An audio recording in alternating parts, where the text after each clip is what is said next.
சோம்பேறி dinner series. மதியம் வடித்த சாதத்துக்கு நைட்டு டக்குன்னு டின்னர் பண்ணோன்னா இதை ட்ரை பண்ணுங்கள். 10 சின்ன வெங்காயம், நீங்கள் பெரிய வெங்காயம் வேணாலும் சேர்த்துக்கலாம். இதோட பூண்டும் சேர்த்து ஒன்று பாதியமாக இடிச்சிக்கலாம். அடுப்பை ஆன் பண்ணாமல் எண்ணெய், காஷ்மீரி ரெட் சில்லி பவுடர், குழம்பு மிளகாத்தூள், மல்லித்தூள், உப்பு சேர்த்துக்கலாம். இப்போ அடுப்பை ஆன் பண்ணி 1 நிமிஷம் குக் பண்ணிக்கோங்க. ரொம்ப லோ ஃப்ளேம் வைங்க, இல்லைனா டக்குன்னு தீஞ்சிடும். கூட இஞ்சி பூண்டு விழுது இடித்து வச்சது எல்லாத்தையும் சேர்த்து நல்லா வதக்கிக்கலாம். கருவேப்பிலை சேர்த்துட்டு ஒரு சின்ன நெல்லிக்காய் சைஸ் புளியை கரைச்சி இதில் விட்டுக்கோங்க. இது ஒரு 2 நிமிஷம் கொதிச்சதுக்கப்புறம் ஒரு 4 மீன் துண்டை சேர்த்துக்கலாம். 2 சைடுமே குக் பண்ணி எடுத்துக்கோங்க.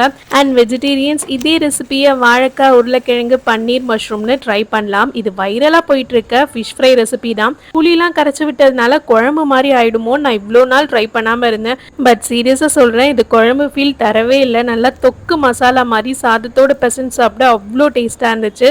நீங்கள் ட்ரை பண்ணுவீங்களா இல்லையா? அண்ட் இந்த ரெசிபிக்கு 10க்கு எவ்வளோ மார்க் கொடுக்கலான்றதை கமெண்ட்டில் சொல்லுங்கள். பாய்.